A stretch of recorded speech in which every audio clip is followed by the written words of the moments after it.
हरे कृष्ण कृष्ण हरे हरे हरे हरे राम राम राम हरे। हरे ओम नमो भगवते वासुदेवाय। ओम नमो भगवते वासुदेवाय। ओम नमो भगवते वासुदेवाय।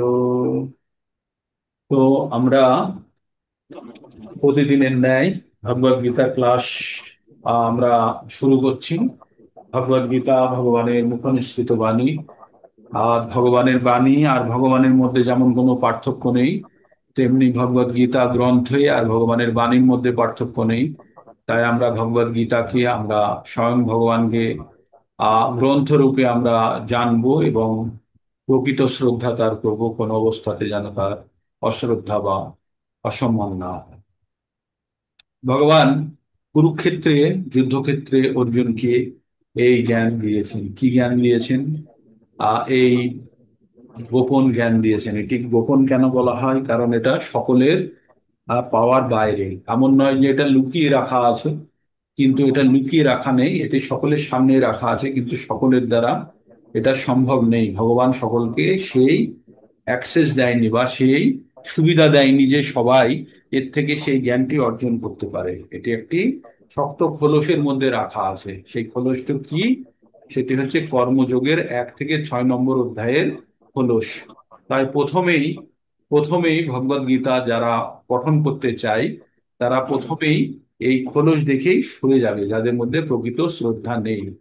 তাই সেই জন্যই ভগবদ গীতা কেউ কিনে এনে বাড়িতে নিজে পড়ে তার প্রকৃত মর্মার্থ গ্রহণ করতে পারে না। সেই জন্য ভাগবত সবসময় আমাদের কার কার কাছ থেকে শোনা উচিত? কোনো অথরাইজড কোনো ব্যক্তি, যিনি অলরেডি এটি কোনো গুরু পরম্পরাক্রমে শিখেছেন এবং তিনি যথেষ্ট এই ব্যাপারে আহ, আহ, জ্ঞানী তো বলবো না, কিন্তু সতর্ক যে কি বলা উচিত আর কি বলা উচিত না। ঠিক। কারণ একটা কথা আমি আমার মুখ থেকে যখন আপনারা শুনবেন, আমি ইন্ডিভিজুয়াল হিসাবে, ব্যক্তিগত হিসাবে আমার কথা কিন্তু আপনারা সকালবেলায় ভগবানের কথার সঙ্গে শুনলে যথেষ্ট প্রভাব পড়বে।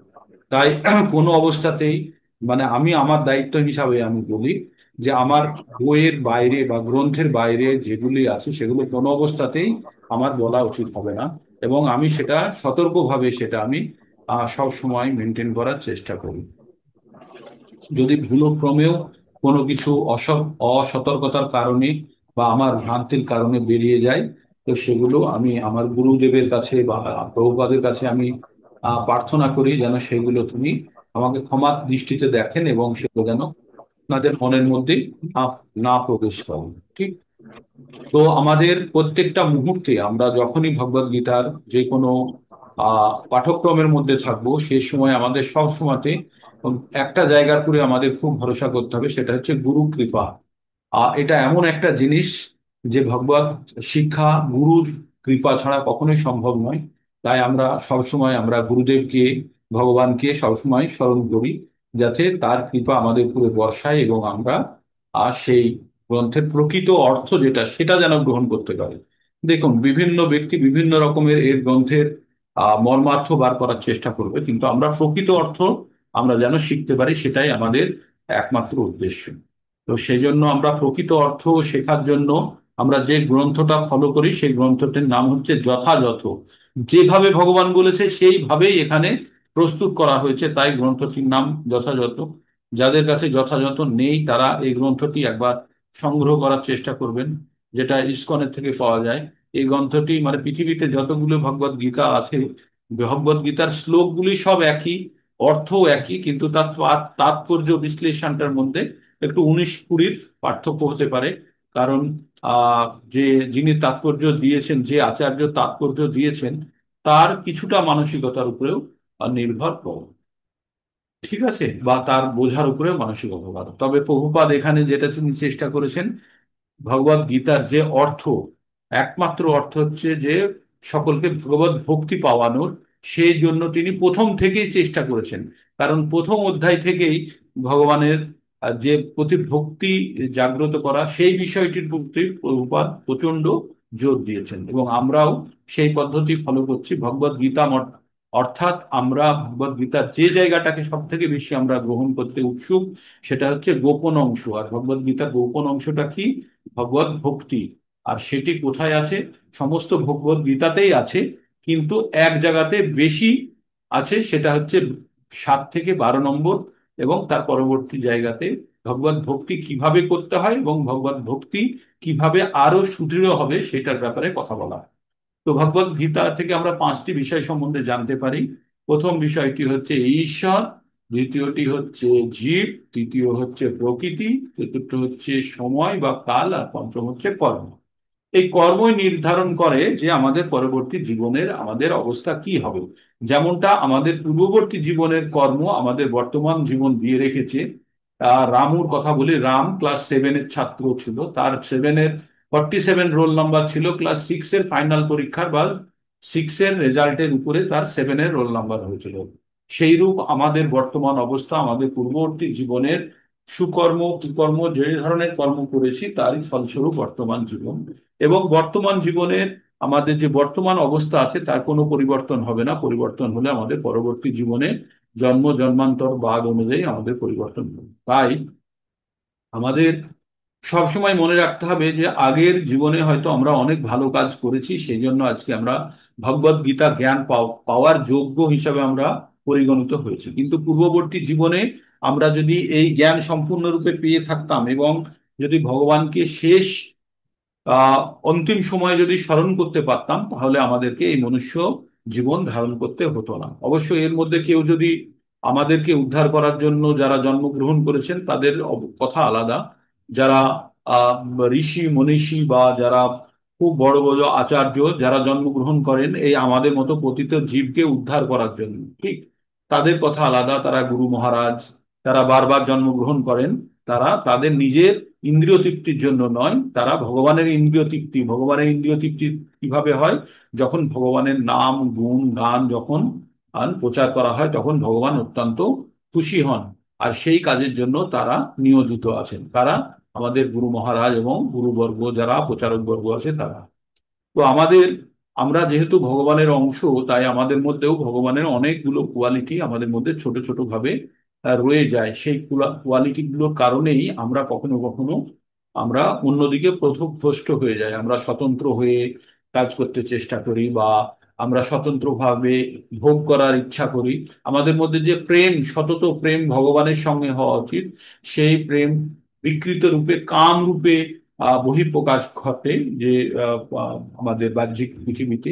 তো সেই সমস্ত জিনিস থেকে ভগবান বলছে যে একটা পাইপের মধ্যে দিয়ে জল যাচ্ছে, আর সেই পাইপের জল যদি পাইপের গায়ে যদি বিভিন্ন ফুটো হয়ে থাকে তাহলে জল কিন্তু গন্তব্যস্থলে পৌঁছবে না, পাইপ দিয়ে আগেই বেরিয়ে যাবে। তেমনি আমাদের ইন্দ্রিয়গুলি যদি আমাদের শক্তিকে বিচ্ছিন্ন করে দেয়, আমাদের শক্তিকে যদি আহ দুর্বল করে দেয়, তাহলে যত আমাদের ইন্দ্রিয় সুখের দিকে ধাবিত হব তত আমাদের সেই শক্তিটা নষ্ট হয়ে যাবে। যেমন একটা উদাহরণ দিয়ে বলি, আমরা ছোটবেলায় লম্ফ দেখেছি, লম্ফ বা এখন দেখি মোমবাতি জ্বালায়, আগে কিন্তু কেরোসিনের ছোট ল্যাম্প জ্বলতো যেটাকে লম্ফ বলা হতো, তাই না?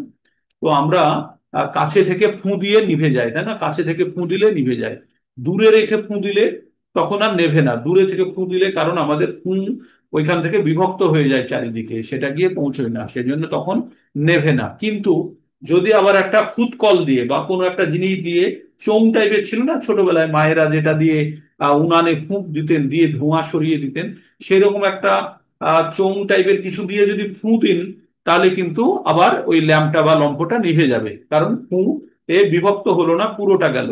আবার যদি ওই চোঙের গায়ে অনেক ফুটো করে রেখেছেন বাঁশির মতো, অনেক ফুটো আছে, আর এখান থেকে যদি ফু দেন তাহলে কিন্তু ওই ফুটো দিয়ে বেরিয়ে যাবে, তখন কিন্তু আর ওই লম্পটা নিভবে না। তাই ভগবান বলেছেন যাদের যাদের ইচ্ছা, যাদের হাজার দিকে বিভক্ত, তো ভগবান বলেছেন না, আহ ব্যবসায়াত্মিকা বুদ্ধি হি একহ কুরু নন্দন, বহু শাখা হরন্তস্য বুদ্ধয় অব্যবসায়ী নাম। 2-41 নম্বরে বলেছেন যে যাদের বুদ্ধি অনেক দিকে বিভক্ত, যাদের বুদ্ধি একদিকে একটি বিন্দুর দিকে যাদের ধাবিত নয়, তারা তাদের মন হাজার দিকে যাদের বিভক্ত, তারা কিন্তু কোনো সিদ্ধি লাভ করতে পারে না বা কোনো কার্যে সাফল্য লাভ করতে পারে না। তো আমাদের সেটাই ভাবতে হবে যে আমাদের লক্ষ্য কি। আমাদের লক্ষ্য হচ্ছে ভগবত প্রাপ্তি। আর ভগবত প্রাপ্তির জন্য যেটা করার দরকার, অনুকূলে অনুকূলে না সংকল্পম, মানে যেটা আমাদের অনুকূলে আছে তার জন্য আমরা সংকল্প করব। আর প্রতিকূলেশ্ব বিবর্জনম, আমরা প্রতিকূল যেগুলো সেগুলোকে আমরা বর্জন করব, তাই না? তো আমরা যেগুলো আমাদের ভক্তির জন্য অনুকূল সেগুলো আমরা গ্রহণ করব, আর ভক্তির জন্য যেগুলো প্রতিকূল সেগুলোকে আমাদেরকে বর্জন করতে হবে। আমরা বিস্তারিত এই বিষয়টা কখনো পড়বো। তো আমাদের তাহলে কি করতে হবে, ভক্তির জন্য অনুকূল কি কি যেগুলো নিয়ম, ইয়ম আর নিয়ম, সেগুলো আমাদের জানতে হবে। একটা চারা গাছকে যতক্ষণ না ঘিরে রাখেন কিছু দিয়ে, সেই গাছ কিন্তু ছাগলে গরুতে খেয়ে নিতে পারে, খেয়ে নষ্ট করে দেবে। কিন্তু ঘিরে রাখা মানে এই নয় যে গাছের স্বাধীনতা আপনি নষ্ট করলেন। তার মানে আমরা কখনো নিয়ম, জম আর নিয়মের মধ্যে থাকছি, তার মানে এই নয় যে আমাদের স্বাধীনতা নষ্ট হচ্ছে। আমাদের ইচ্ছা অনিচ্ছাগুলো কখনো কখনো আমাদেরকে আমাদের ভগবত ভক্তির পথে অন্তরায় হয়ে আমাদেরকে কিন্তু ডিস্টার্ব করে অন্যদিকে ধাবিত করতে পারে। তাই নিয়মের দ্বারা আমাদেরকে বাঁধা হয়েছে। আমাদের চারটে নিয়ম। চারটে নিয়ম কি কি? আমাদের চারটে নিয়ম যারা করতে পারেন না তারা সংকল্প করবেন, করার চেষ্টা করবেন। আর যারা করতে পারেন তারা এটাকে খুব সতর্কভাবে মানবেন। প্রথম হচ্ছে আমিষ বর্জন। কোনো পশু হত্যা আমরা করব না, বা পশু হত্যাতে সায় দেব না, বা আমার কারণে যেন কোনো পশু হত্যা করা না হয়। আমি হয়তো ভাবছি যে আমি তো হত্যা করিনি, অন্য কেউ করেছে, সেটা করেছে শুধু আমার জন্য, এটা জানতে হবে। যে কোনো পশু হত্যা করলে ছজন তার জন্য পাপ ভোগ করে। ছজন, কতজন ভোগ করে? ছজন। যে ওই পশুটাকে লালন পালন করেছে, যে বড় করেছে সে, কিসের জন্য? পয়সার জন্য যে পশুটাকে লালন পালন করেছে সে, ওই পশুটাকে যে কসাইয়ের কাছে বিক্রি করেছে, যে কসাইয়ের কাছে বিক্রি করেছে সেই। 2 নম্বর। 3 নম্বর হচ্ছে কসাই যে তাকে হত্যা করলো। 4 নম্বর, যে পয়সা দিয়ে ওই কসাইয়ের থেকে কিনে আনলো, সে মাছও হতে পারে মাংস হতে পারে। যার পয়সাতে ওটা কেনা হলো, মানে আপনি যদি কাউকে ফান্ডিং করেন এর জন্য, তাহলে আপনিও তার জন্য দায়ী হচ্ছেন। চতুর্থ, 5ম নম্বর হচ্ছে যে সেটাকে রান্না করলো। আর ষষ্ঠ হচ্ছে যে সেটি ভোজন করলো। তার মানে কেউ যদি নিজে উপার্জন করে, নিজে কিনে এনে, নিজে তাকে হত্যা করে, নিজে যদি রান্না করে নিজে ভক্ষণ করে, তাহলে সে 100% পেল, 100% তার উপরে গেল। কিন্তু কেউ যদি নিজে খেলো না কিন্তু অন্যকে রান্না করে খাওয়াচ্ছে, তাহলে কিন্তু তার প্রতি সামান্য অংশ আসবে, কিছুটা না হলেও আসবে, কারণ সে সহযোগিতা করছে কাকে? যে এটি ভক্ষণ করছে। তবে আমরা বলবো না যে সংসার মংসার বন্ধ করে দিয়ে আপনারা ভক্ষণ করবেন না। আপনারা সংকল্প করুন যে এটাকে কিভাবে বন্ধ করা যায়। কারণ এটা ভগবান ভক্তির পথে অন্তরায়। ভগবান আমাদের ধর্মের চারটে পা আছে। একটা পা হচ্ছে দয়া, দ্বিতীয় পা হচ্ছে তপস্যা, তৃতীয় পা হচ্ছে শৌচতা, আর চতুর্থ পা হচ্ছে সত্যতা। এই চারটে পায়ের মধ্যে, এই চারটে পায়ের উপরে ধর্ম দাঁড়িয়ে আছে। কোনো একটি পা, মানে আপনার যে দয়ার পাটা নষ্ট হয় আর হিংসা দ্বারা, হিংসা মানে কাউকে হত্যা করলে এই দয়ার পা নষ্ট। মানে আপনি তখনই কাউকে হত্যা করতে পারবেন যখনই আপনার মধ্যে দয়া নেই। দয়া থাকলে আপনি কাউকে হত্যা করতে পারবেন না। তার মানে কাউকে হত্যা করলে আপনার দয়া নষ্ট হবে। তপস্যা নষ্ট হবে যখন আপনি কোনো ধরনের নেশা করবেন। তপস্যা মানে স্থির হয়ে একনিষ্ঠভাবে কোনো কাজ করা। এবারে একনিষ্ঠ কাজ থেকে আপনাকে কে বিব্রত করতে পারে? আপনার নেশা। যেমনটা আমরা কোনো কাজ করছি কিন্তু ফট করে মনে হয় না একটু চা খেয়ে নিই, মানে চায়ের নেশা আপনাকে সেই একনিষ্ঠভাবে হয়ে কাজ করা থেকে আপনাকে বিরত করলো। তাই আমাদেরকে নেশা বর্জন করতে হবে। 3 নম্বর হচ্ছে শৌচতা। আমাদের আন্তরিক এবং বাহ্যিক দুই ধরনের শৌচতা লাগবে। আমরা পরিষ্কার পরিচ্ছন্ন জামা কাপড় পরবো, নিজেরা পরিষ্কার পরিচ্ছন্ন থাকবো, নিয়মিত স্নান করব, এবং অ্যাকচুয়ালি যে ভক্তির পথে যারা সম্পূর্ণভাবে নিয়োজিত আছে তাদের ত্রিসন্ধ্যা 3 বার স্নান করতে হয় তাদের। তো আমরা অত কষ্টের মধ্যে যেতে পারবো না, অ্যাটলিস্ট দিনে একবার করে আমরা সকলেই স্নান করবো, এর যেন আমাদের শারীরিক পবিত্রতা থাকে। এবং মনের পবিত্রতা রাখার জন্য আমরা ভগবানের নাম করব। আর এই পবিত্রতাটা নষ্ট হয় কখন? যখন পরপুরুষ বা পরস্ত্রী সঙ্গ যখন কেউ গ্রহণ করে, তো সেটা থেকে বর্জিত থাকতে হবে। যে কোনো ধরনের অবৈধ সঙ্গ থেকে বন্ধ, মানে থাকতে হবে, নিজেকে সরিয়ে রাখতে হবে। আর চতুর্থ হচ্ছে যে সত্যতা। আমরা মিথ্যা কথা বলা থেকে, প্রবণতা থেকে আমাদের দূরে থাকতে হবে। পারতপক্ষে মিথ্যা কথা না বলার চেষ্টা করতে হবে। পাশা, জুয়া, লটারি ইত্যাদি থেকে দূরে থাকতে হবে। এই চারটে চারটের বেড়া দেয়া থাকলো আমাদেরকে। এই যে গাছটা লাগানো হয়েছে, ভক্তির যে গাছটা লাগানো হয়েছে তাকে চারটে বেড়া দিয়ে, মানে চারটে খুঁটি দিয়ে বেড়া দিয়ে ঘিরে রাখা থাকলো, যাতে আমরা বাইরের কোনো জিনিস দ্বারা আমরা ডিস্টার্ব না হই বা আমাদের ভক্তির পথে না হয়। এবার সেই গাছটিকে কি দিতে হবে? সেই গাছটিকে রোজ জল দিতে হবে, সার দিতে হবে, গোবর দিতে হবে, দিতে হবে তো, যাতে গাছটি বড় হয়। সেই জন্য আমাদের কি দিতে হবে? আমাদের তাকে খাদ্য দিতে হবে। আর সেই খাদ্যগুলো কি? সেগুলো হচ্ছে আমাদের জপ।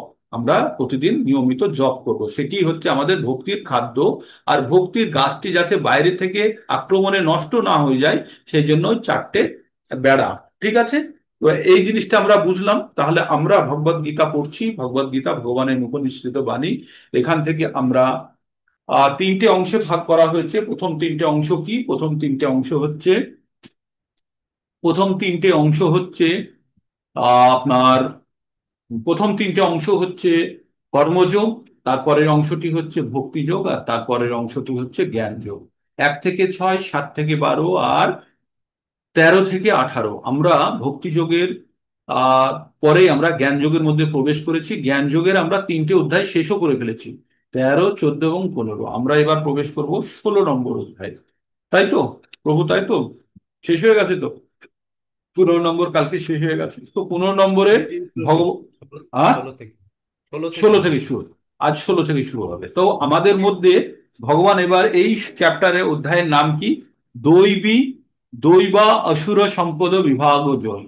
মানে দৈব সম্পদ আর ও অসুর সম্পদ, মানে দেবতাদের মতো দেওয়া যে সম্পদগুলো, যে গুণগুলো, আর দেবতার মতো যাদের মধ্যে এই গুণগুলো থাকবে তারা দেবতা হবে, দেবতার মতো হবে। আর যাদের মধ্যে এই গুণগুলো না থাকবে আর অন্য গুণগুলো থাকবে, অসুর হবে। তো এই রকম টোটাল আমাদের 26টি গুণের কথা বলা হয়েছে। 26টি গুণ, দৈব অসুর সম্পদ টোটাল 26টি। তার মধ্যে 6টি গুণ বা দোষ হচ্ছে অসুরের, আর 20টি, 20টি বুঝি বলা হয়েছে।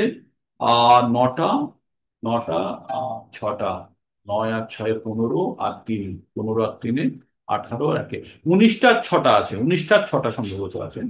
তো 19টা গুণ হচ্ছে দৈবী সম্পদ, আর 6টি হচ্ছে আসুরি সম্পদ। ঠিক? তো আমরা এবার ওইটা জানার চেষ্টা করব যে দৈবী সম্পদ কি কি, কোন কোন গুণগুলো।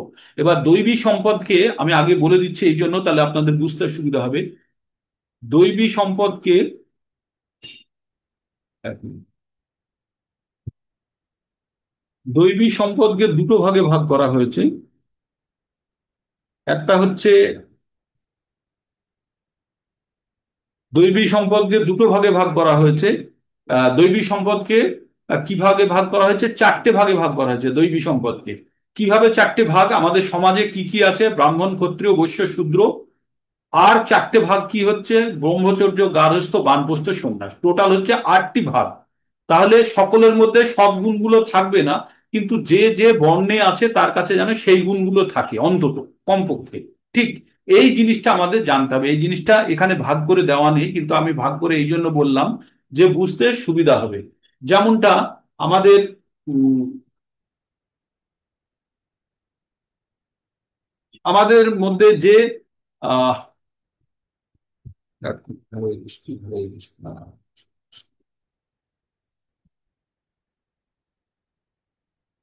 কৃষ্ণ, হরে কৃষ্ণ, কৃষ্ণ কৃষ্ণ হরে হরে, হরে রাম, রাম রাম হরে হরে। হরে কৃষ্ণ, হরে কৃষ্ণ, হরে কৃষ্ণ, হরে কৃষ্ণ।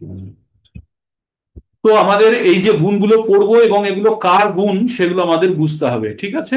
তো সব গুণগুলো সকলের থাকবে না। তো এবার এবার শুনুন। তো ভগবান এবার অর্জুনকে বলছে, ষোড়শ অধ্যায় দৈবা অসুর সম্পদ বিভাগ যোগ। ঠিক আছে? শ্রী ভগবান উবাচ, অভয়ং অভয়ং সত্য সংশুদ্ধি জ্ঞান যোগ ব্যবস্থিতি দানং দমশ্চ যজ্ঞশ্চ স্বাধ্যায়স্তপ আর্জবম অহিংসা সত্যম সত্যম ক্রোধস্ত্যাগ শান্তিরপোষণম দয়া ভূতেষু লোলুপোত্তং মাধবং শ্রী শ্রী মাধবং হ্রিচাপলম তেজো ক্ষমা ধীতি তেজো ক্ষমা ধৃতি, তেজো ক্ষমা ধৃতি শৌচম অদ্রোহ না মানিতা ভবন্তি সম্পদ দৈব অভিজাতস্য ভারত। আবার পড়ি। অভয়ং সংশুদ্ধি জ্ঞানং যোগ, অভয়ং সংশুদ্ধি জ্ঞানং যোগ ব্যবস্থিতি দানং দমস্য যজ্ঞস্য সাধন তপ আর্জবম। অহিংসা সত্যম, অহিংসা সত্যম ক্রোধস্ত্যাগ শান্তিরপোষণম দয়া ভূতেষু লোলোপোত্তম মাধবম হ্রি চাপলম। তেজো ক্ষমা ধীতি শৌচো অদ্রোহ নাতিমানিতাঃ ভবন্তি সম্পদম দৈব অভিজাতস্য ভারত। তো এখানে তিনটে শ্লোক একসঙ্গে দেওয়া আছে। এখানে তিনটে শ্লোকে কতগুলো আহ গুণের কথা বলা হয়েছে। এখানে এখানে বলা হয়েছে টোটাল, এক মিনিট, এখানে টোটাল পুরোটাই বলা হয়েছে কি না। হ্যাঁ, তো এখানে টোটাল গুণগুলোর কথা বলা হয়েছে। প্রথমে কি বলা হয়েছে? বলা হয়েছে ভগবান বললেন, হে ভারত, দিব্য ভাব সমন্বিত ব্যক্তিদের গুণগুলোর মধ্যে অভয়ং মানে ভয় শূন্যতা, তারপরে হচ্ছে সৎ সংশুদ্ধি, সত্য সংশুদ্ধি মানে হচ্ছে সত্তার পবিত্রতা, তারপরে হচ্ছে কি বলছে দিব্য সংশুদ্ধি জ্ঞানং যোগ ব্যবস্থিতি, তার মানে হচ্ছে জ্ঞানের পারমার্থিক জ্ঞানের অনুশীলন, তারপর হচ্ছে দানং মানে হচ্ছে দান, তারপর হচ্ছে দমশ্চ মানে হচ্ছে আত্মসংযম, যজ্ঞশ্চ মানে যজ্ঞ অনুষ্ঠান, সাধ্যায়ন্তপ মানে হচ্ছে যে বৈদিক শাস্ত্র অধ্যয়ন করা, তারপর হচ্ছে আর্যবম, আর্যবম মানে হচ্ছে সরলতা, সরলতা, তারপরে হচ্ছে অহিংসা মানে অহিংসা জানি, তারপরে সত্যবাদিতা, সত্য মানে সত্যবাদিতা, ক্রোধস্ত্যাগম মানে হচ্ছে আহ ক্রোধ, ক্রোধস্ত্যাগ মানে হচ্ছে ক্রোধ মানে রাগ বা আমাদের ক্রোধ শূন্যতা, তারপর হচ্ছে শান্তির শান্তির পোষণা বৈরাগ্য, বৈরাগ্য আর শান্তি, আর পরশু নাম, পরশু নাম মানে অন্যের দোষ না দেখা। আমাদের মধ্যে অন্যের দোষ দেখি না আমরা, পরনিন্দা পরচর্চা করি, তাই অন্যের দোষ না দেখা। আর তারপরে হচ্ছে দয়া, সর্বভূতেষু সব সব প্রাণীতে দয়া, এটা একটা গুণ থাকতে হবে। আর কি হবে? লোভহীনতা, লোভ থাকবে না, লোলুপস্য, লোলুপত্তম যেটাকে বলছে সেটাকে বলছে লোভহীনতা। হ্রি, হ্রি মানে হচ্ছে লজ্জা। আর মার্ধবম, মার্দবম মানে হচ্ছে মৃদুতা মানে কঠোর নয়। আর হ্রিচ অচাপলম, অচাপলতা মানে হচ্ছে যে অন্যের অন্যের নিন্দা না করা। তেজ, তেজ মানে হচ্ছে যে তেজ মানে হচ্ছে যে যে না খুব তেজি ব্যক্তি, তার ভিতরে বিভিন্ন ধরনের কোনো কাজ করার একটা প্রচন্ড শক্তি, সেটা তেজ। ক্ষমা, ক্ষমা তো থাকতেই হবে, ক্ষমা মানে ক্ষমাই। ধৃতি মানে হচ্ছে ধৈর্য। আর শৌচম মানে হচ্ছে পবিত্রতা। আর অদ্রোহ, শৌচ, অদ্রোহ মানে হচ্ছে হীনতা মানে অন্যের প্রতি ঈর্ষা না করা। আর না অতি মানি, নাতিমানিতা মানে হচ্ছে অভিমান শূন্যতা। তো এই সমস্ত গুলি দৈব সম্পদ, এই যে গুণগুলো এগুলো দৈব সম্পদ। তাহলে একটা ব্যক্তির ভিতরে তো এতগুলো গুণ থাকতে পারে না, থাকতে পারে? তো তাই আমাদের বিভিন্ন জনের মধ্যে এই গুণগুলোকে ভাগ করা হয়েছে। কাদের? চারটে বর্ণ আমাদের সমাজে। তো চারটে বর্ণের মধ্যে নটা গুণ হচ্ছে ব্রাহ্মণের, নটা গুণ হচ্ছে ব্রাহ্মণের। কি কি গুণ? নটা গুণ ব্রাহ্মণের। ব্রাহ্মণের নটা গুণ হচ্ছে আপনাদের, এক মিনিট, আমি ব্রাহ্মণের নটা গুণ আমি আপনাদের বলি যে এটা হচ্ছে এই এই জায়গাটা আরো ভালোভাবে বোঝা যাবে যখন আমরা 18 নম্বর চ্যাপ্টারের আমরা 41 নম্বর 42 নম্বর শ্লোকটা পড়বো। ঠিক আছে? তো 42 নম্বরের আগের শ্লোকটিতে আছে, আমি আপনাদের ওইখানে নিয়ে চলে গেলাম। 708 পাতায় দেখুন 41 নম্বর শ্লোকে ভগবান কি বলছেন। বলছেন, বার করে নিন, তারপরে আমি বলছি। ব্রাহ্মণ ক্ষত্রিয় বিশাং শূদ্রানাম চ পরন্তপ কর্মাণি প্রবিভক্তানি স্বভাব প্রভবৈর গুণে। বার করেছেন? 41 নম্বর শ্লোকটি বার করুন। বার করে এবার আপনারা চোখের সামনে রাখুন আর আমার কথাটা শুনুন। ব্রাহ্মণ ক্ষত্রিয় বিশাং, ব্রাহ্মণ ক্ষত্রিয় বিশাং শূদ্রানাম চ পরন্তপ কর্মাণি প্রবিভক্তানি স্বভাব প্রভবৈর গুণে। দেখতে পেয়েছেন? সবাই খুঁজে পেয়েছেন? এটা হচ্ছে 18 নম্বর চ্যাপ্টারের 41 নম্বর শ্লোকটি কি? ব্রাহ্মণ ক্ষত্রিয় বিশাং শূদ্রানাম চ পরন্তপ কর্মাণি প্রবিভক্তানি স্বভাব প্রভবরৈ গুণেই। ভগবান কি বললেন? ব্রাহ্মণ ক্ষত্রিয় বৈশ্য শূদ্র এই চারটে ভাগে ভাগ করেছি আমি মনুষ্য সমাজকে। কিসের জন্য? তাদের কর্মসমূহ এবং তাদের গুণের বিচারে। এই শ্লোকটি আমরা একবার পড়েছি 13 নম্বর অধ্যায়ের, এই 4 নম্বর অধ্যায়ের 13 নম্বর শ্লোকে। এই শ্লোকটাই একটু অন্যরকম পড়েছি। কি ছিল সেখানে? চতুর্বর্ণ ময়া সৃষ্ট গুণা কর্ম বিভাগ এস। মনে পড়ছে? চারটে বর্ণ আমি সৃষ্টি করেছি কি? গুণ আর কর্মের ভিত্তিতে। এখানে আবার তাই বলছেন, ব্রাহ্মণ ক্ষত্রিয় বিশাং শূদ্র নাম চ পরন্তপ কর্মাণি প্রবিভক্তানি স্বভাব প্রভাবের গুণেই। তো বলছে আমি এই চারটে বর্ণে ভাগ করেছি তাদের গুণ আর কর্ম অনুসারে। যে ক্ষত্রিয় সে তার মধ্যে ব্রাহ্মণের গুণ থাকবে না। তো আমরা ওইখানে যে 19টি গুণের কথা পড়লাম না, ওইগুলো 19টি গুণ হচ্ছে, সেগুলো কি হচ্ছে? ব্রাহ্মণ ক্ষত্রিয় বৈশ্য শূদ্র সবারই। তাই কার কার কোন গুণগুলো এইখানে ভাগ করা আছে। এবার 42 নম্বরটা দেখুন। সমদম সমদম তপ শৌচং ক্ষান্তির আর্জবম চ জ্ঞানং বিজ্ঞান আস্তিকম ব্রহ্ম কর্ম স্বভাবজম। তো কি বলছে? ব্রাহ্মণের কর্ম কি হচ্ছে? ব্রাহ্মণের কর্ম হচ্ছে সম দম তপ শৌচং। সম, যার ইন্দ্রিয়গুলি নিজের কন্ট্রোলে, ইন্দ্রিয় সম অন্তর ইন্দ্রিয়। দম মানে বহির ইন্দ্রিয়, মানে অন্তর ইন্দ্রিয় মানে হচ্ছে মন, আর বহির ইন্দ্রিয় মানে হচ্ছে আমাদের চক্ষু কর্ণ নাসিকা জিহ্বা ত্বক, আর হাত পা মুখ আর উদর আর উপস্থ, এগুলো হচ্ছে আমাদের বহির ইন্দ্রিয়। একটা হচ্ছে, পাঁচটা হচ্ছে অন্তর ইন্দ্রিয়, পাঁচটা হচ্ছে বহির ইন্দ্রিয়। তো এই ইন্দ্রিয়গুলি যাদের কন্ট্রোলে আছে, ব্রাহ্মণ হতে গেলে কি বলে? ব্রাহ্মণদেরকে কি বলে? গোস্বামী। গোস্বামী। গো মানে হচ্ছে ইন্দ্রিয়, আর স্বামী মানে হচ্ছে প্রভু। তাহলে যারা ইন্দ্রিয়ের উপরে সম্পূর্ণ যাদের নিয়ন্ত্রণ হচ্ছে, সেই হচ্ছে গোস্বামী।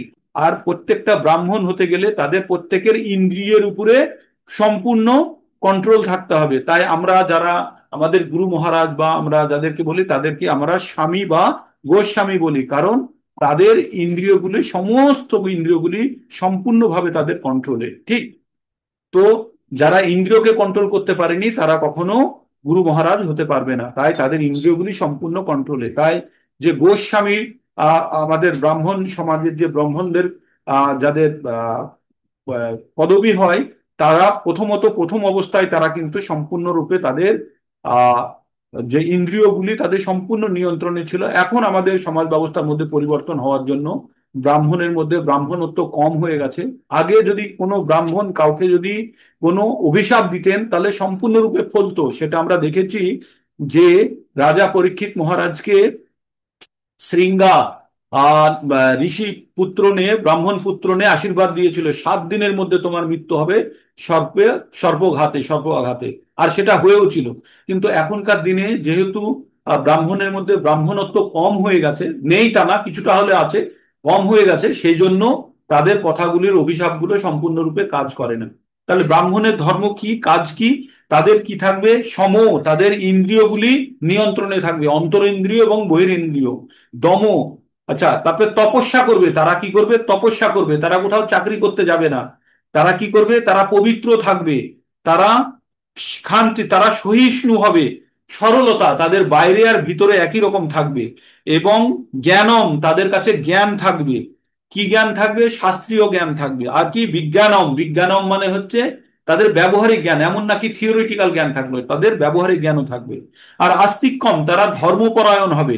আর ব্রহ্মকর্ম, এটা হচ্ছে ব্রাহ্মণদের কাজ। তাহলে কি 6টা গুণ আমরা এখানে কটা গুণ পেলাম? একটা, দুটো, তিনটে, চারটে, পাঁচটা, ছটা, সাতটা, আটটা, নটা। নটা আমরা গুণ পেলাম। কি কি গুণ? সম, নিজের মনকে কন্ট্রোল করবে। দম, বহিরেন্দ্রিয়কে কন্ট্রোল করবে। তপস্যা করবে, পবিত্র থাকবে। তারপরে ধৈর্য থাকবে, শান্তি মানে সরলতা থাকবে, জ্ঞান থাকবে, বিজ্ঞান থাকবে, আর আস্তিক্যম থাকবে। ঠিক আছে? তারা ভগবানের বিশ্বাসী হবে। এইগুলো ব্রাহ্মণদের 9টি গুণ।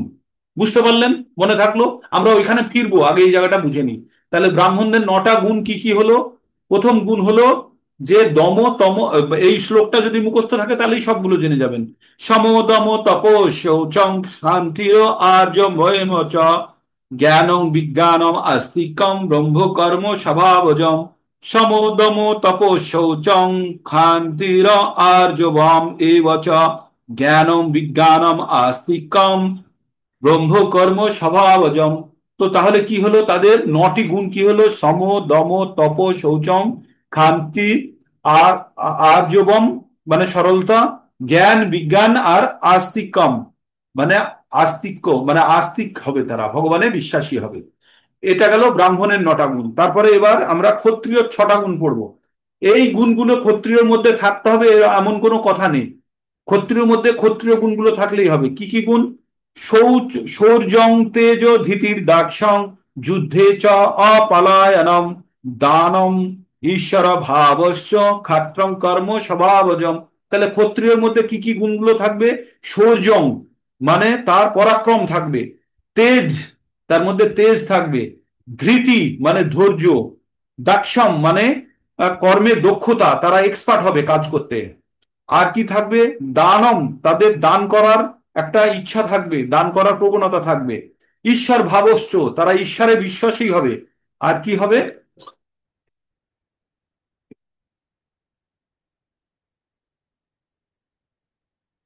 हरे कृष्णा प्रभु जी। हरे कृष्णा। वो अभी तो चला दीजिए, कुछ कर नहीं पाएंगे, क्या करेंगे पता नहीं, वो प्रभु जी ने क्या करके रखा है, इसलिए संवाद नहीं आ रहा है, आवाज नहीं आ रहा है। मैं ट्राई किया था। अब मेरे को भी नहीं सुनाई दे रहा है कुछ, मेरे को भी नहीं आ रहा है। ठीक है। हाँ उनका प्रॉब्लम है। हरे कृष्णा कृष्ण कृष्ण हरे हरे, हरे राम राम हरे हरे, हरे कृष्णा कृष्ण कृष्ण हरे हरे, हरे राम राम राम। তো তাহলে ক্ষত্রিয়র কি কি গুণ হলো? ক্ষত্রিয়র ছটা গুণ। ছটা গুণ কি? পরাক্রম, তেজ, ধৈর্য, কর্মে দক্ষতা, যুদ্ধে পালায়ন করে না তারা, আর কি করে? তাদের মধ্যে দান করার প্রবণতা আছে, ঈশ্বরে বিশ্বাসী, আর সে কি করে? তাহলে ছটা কি হলো? ছটা হলো যে শৌর্য, তেজ, ধৈর্য, দক্ষতা, যুদ্ধে পালাবে না, আর কি করবে? দান এবং শাসনের ক্ষমতা। এই ছটি হলো ক্ষত্রিয় গুণ। তাহলে প্রথমে আমরা নটা পড়লাম কার? ব্রাহ্মণের। ছটা হলো ক্ষত্রিয়ের। এবার বৈশ্যের গুণগুলো শুনুন। বৈশ্যের দুটো গুণ আছে। কি কি গুণ? কৃষি গোরক্ষা বাণিজ্যম, কৃষি গোরক্ষা বাণিজ্যম বৈশ্য কর্ম স্বভাবজম পরিচার্যাত্তক, পরিচার্যাত্তক কর্ম কর্ম শূদ্রাস্যপি স্বভাবজম। তাহলে বৈশ্য কি কাজ? বৈশ্যর হচ্ছে কৃষি আর গোরক্ষা, মানে কৃষি কার্য করবে আর গোরক্ষা করবে, গরুকে রক্ষা করবে। কৃষি গোরক্ষা বাণিজ্য এটা হচ্ছে বৈশ্যের স্বভাবজত কাজ। আর পরিচার্যাত্মক মানে পরিচর্যা করা, অন্যকে সাহায্য করা, সেটা হচ্ছে শূদ্রের কাজ। ঠিক। তো এইভাবে আমাদের টোটাল কাজকে মানে গুণগুলোকে, তাহলে আমরা ওইখানে কি পড়েছিলাম? যে এইবারে এখানে চলে আসুন। কোথায় চলে আসবো আমরা? 1 থেকে 13-তে আমরা চলে আসবো 16 নম্বর অধ্যায়ে চলে আসুন। কি বললো এবার? অভয়ং। তাহলে অভয় তো কারোর মধ্যে পড়িনি, আমরা পড়েছি অভয়ং। অভয়ং কার হচ্ছে? অভয়ং হচ্ছে সন্ন্যাসী।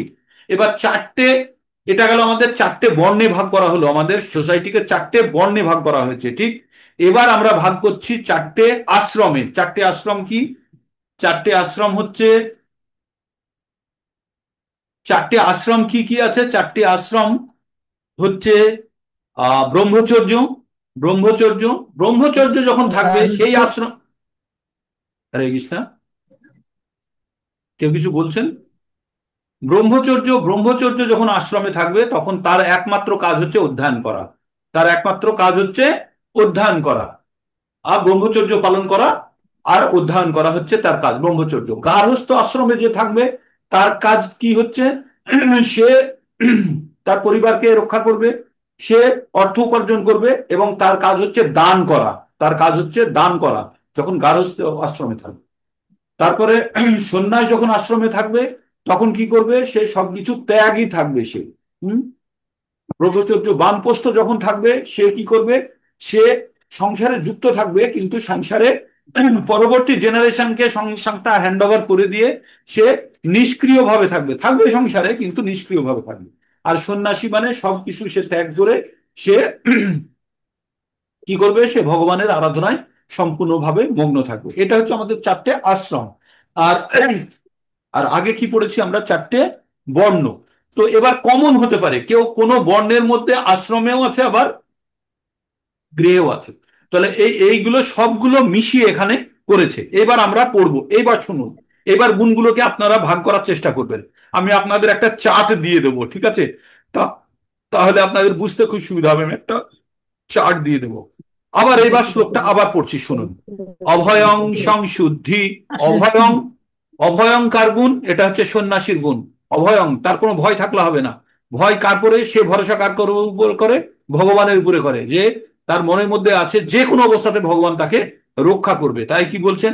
অভয়ং সংশুদ্ধি, দি সংশুদ্ধি, জ্ঞানং যোগম ব্যবস্থিতি, দানম দমশ্চ যজ্ঞশ্চ, সাধ্যায়ন তপ আর্জবম, অহিংসা সত। অহিংসা কার গুণ? অহিংসা,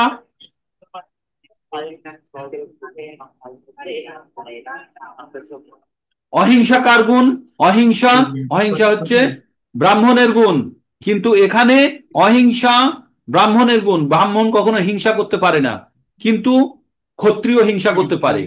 এবার কন্ট্রাডিক্টরি মনে হচ্ছে তো? ক্ষত্রিয় হিংসা করতে পারে, না হলে ও যুদ্ধ কি করে লড়বে? যুদ্ধ করতে গেলে তো হিংসা করতেই হবে।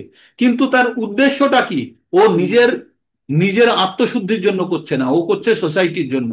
এখন একটা সৈনিক, ক্ষত্রিয় সৈনিককে কি বলা হয়? ক্ষত্রিয়। ও যখন পাকিস্তান বর্ডারে গিয়ে যুদ্ধ করছে, বা কোনো বর্ডারে গিয়ে যুদ্ধ করছে, বা কোনো দুর্বৃত্তকে যখন হত্যা করছে, তখন কিন্তু ও হিংসা করছে। হিংসাটা কিসের জন্য? ধর্মবিরুদ্ধ, ধর্মবিরুদ্ধ। ভগবান কি বলেছে না? কাম ও রাগ বিবর্জিতম, বলং বলবতাম আসমি কাম ও রাগ বিবর্জিতম বলেছে। 7 নম্বরের 10 নম্বর শ্লোকে বলেছে, বলং বলবতাম আসমি কাম ও রাগ বিবর্জিতম ধর্মবিরুদ্ধ ভূতেষু কাম অস্মি ভারতচ্ছব। ভগবান বলেছে যে আমি কাম আর রাগ বিবর্জিত, আমি বল, আমার বলের মধ্যে কাম আর রাগ থাকলে হবে না। কিন্তু যদি ধর্মের বিরুদ্ধে হয়, কেউ যদি করছে, সেটাকে আটকানোর জন্য আমি কিন্তু সেখানে কাম রূপে আমি উপস্থিত হই, আমি সেখানে বল রূপে উপস্থিত হই, ভগবান বলছেন। তো তেমনি এখানে বলছে অহিংসা। অহিংসা কিন্তু ব্রাহ্মণের ধর্ম, কিন্তু ক্ষত্রিয় ধর্ম নয়। ক্ষত্রিয় ধর্ম ক্ষত্রিয় প্রয়োজনে তার রক্ষার জন্য হিংসা করতে হবে। তারপরে সত্যম ক্রোধ। আচ্ছা, যে ব্যবসায়ী সে যদি সবসময় সত্য কথা বলে, তাহলে কিন্তু তার ব্যবসা বন্ধ হয়ে যেতে পারে। তাহলে কিন্তু সে তাহলে কিন্তু সে ব্যবসা করতে পারবে না। তাহলে সে ছোটখাটো মিথ্যা কথা সে বলতে পারে, কিন্তু এখানে মিথ্যা কথা বলতে পারে বলেনি, কিন্তু বলেছে সত্যবাদিতা ব্রাহ্মণের ধর্ম। ঠিক আছে?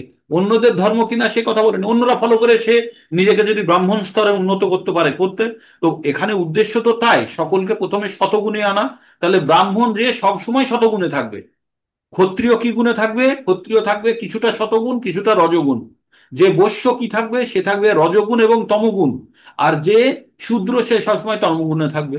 তাহলে আমাদের গুণের সঙ্গে আমাদের বর্ণ, আর আমাদের এখানে যে কথাগুলো বলা আছে তার সঙ্গে বর্ণ এবং আশ্রম মিলিয়ে নিয়ে আমাদেরকে এই টোটাল ভাবনা চিন্তাটাকে আমাদের মাথার মধ্যে বসাতে হবে।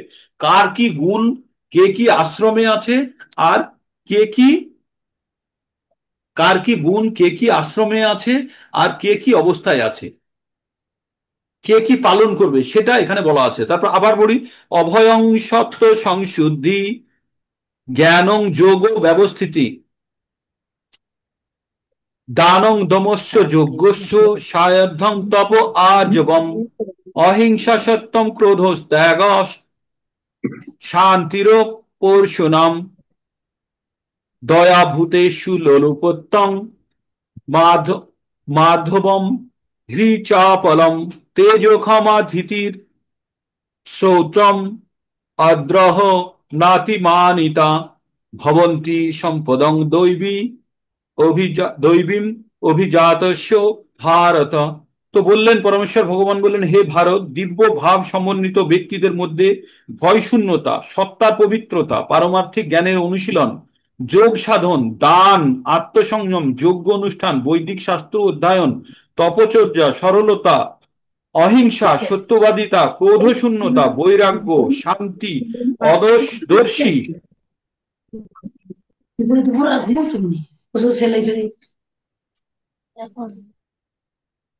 অদর্শী,